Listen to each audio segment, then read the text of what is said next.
Hi guys, welcome back to my YouTube channel. My name is Dami, your favorite personal finance coach, and you're very much welcome if you're returning.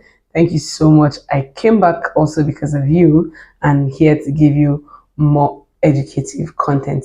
Thank you so much. Remember to always like every video, also to share them and comment if you would want me to do a particular kind of video, or you have a question you want me to respond to. Do well to comment them, put them down in the comment section, and you will get my response on them immediately. Also, in today's video, we'll be talking about 4 or 5 ways you can save more.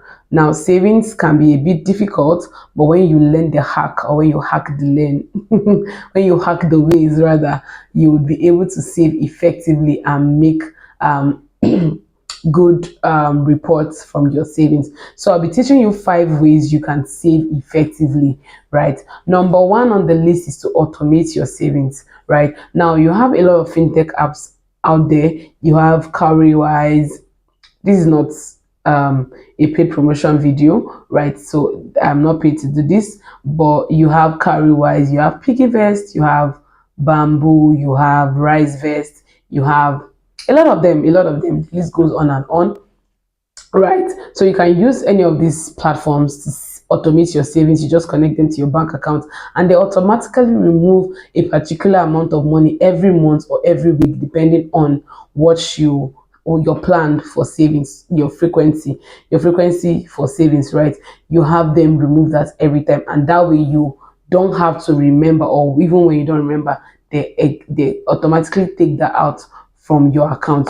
So automating your savings is one way to save more and save consistently. Number 2 is buying and paying with cash. Now when you have all of your money in your account, okay, I know the world is already in a tech world, and of course a cashless world even, right? But I still feel strongly that when you have cash, because it works for me, I do it again and again. For like a week, I could just pull out a particular amount of money and put it in my bag, mostly for transport, right?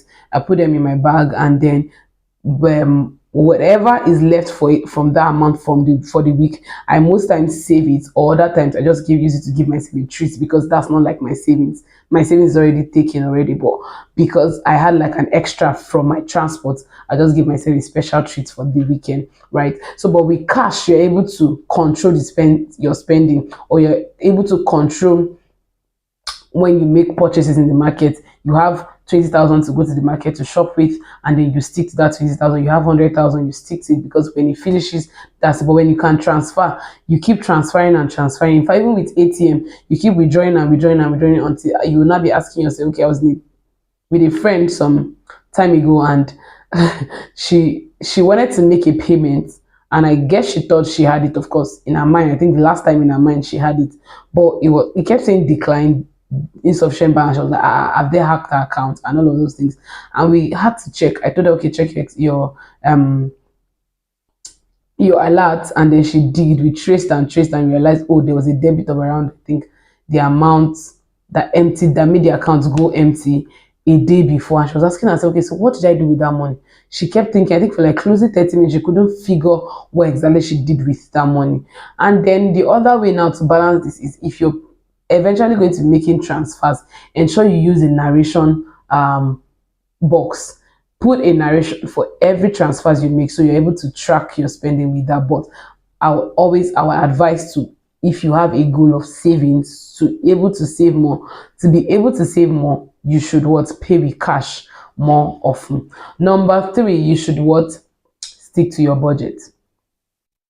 Now when you have a budget for the month, sticking to it helps you to save more, because you're going to be wanting to do everything in your power to work within your budget, and that way you find out that you're even probably working below the budget, because you were very careful. So you would have extra that you can save. So sticking to your budget, in fact, having a budget to start with, then sticking to it. So some parents don't even have a budget at all. You can look up budget templates, or if you want one, you can comment in the video. Comment under the video, and then I'll send you a template, a customized template for you for your budgeting, right? And then number 3, you buy in bulk. Now this very is it myth, I'll call it, the word now, ideology. Before inflation, it was very effective, and then a lot of persons, when inflation came into play, started asking, okay, when you buy provision weeks ago, and then of course it lasts you for a period of time, when you now return to the market and then the price difference is so gross, you're almost losing your mind. It seems buying in bulk is no longer effective. Well, I'll still tell you that it is, because I did not exactly a general survey, but I just tried out something. So now that inflation has even affected a lot of things, the profit that retailers or retailers put on the items you buy is not as low as it used to be. So before now, you see retailers can put profit of 10 naira per product. Let's take for example a noodle, a pack of noodle. They can maybe put 10 naira per noodle, or even on the old carton just put maybe 500 or 200 for profit. But presently they put nothing less than 50 naira upward per product. So imagine saving 50 naira per product to buy a carton, to buy a roll, to buy in bulk. For example, spaghetti, when you're buying pieces around 1,112, 1,3. But when you're buying in bulk, you get at the rate of 1,000 or 1,050 naira.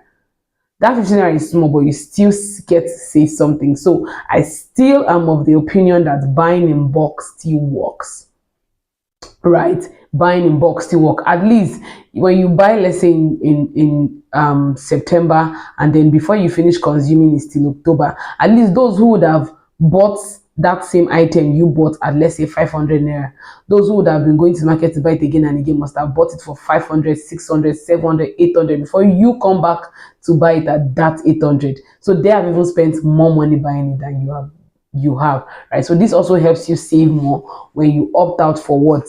Buying in bulk. And then lastly, you would create an extra source of income. Now, when you have several sources of income, it gives you, or it affords you, the opportunity or liberty to save more, because you have money coming in from several sources, and then you can literally budget and consider those sources in the budget to save from, right? So having several sources of income is also one way you can what? Save more. All right, I hope you'll be using some of these tips to save more in this period. If you're doing that, I would like to hear your review. I would like to hear how I would love to hear your story, so please do share with me in the comments, right? And then I hope you also invite your friends to come and listen to it, to help them build a healthy saving culture, right? Thank you so much for watching this video. Do well to like, share, and comment.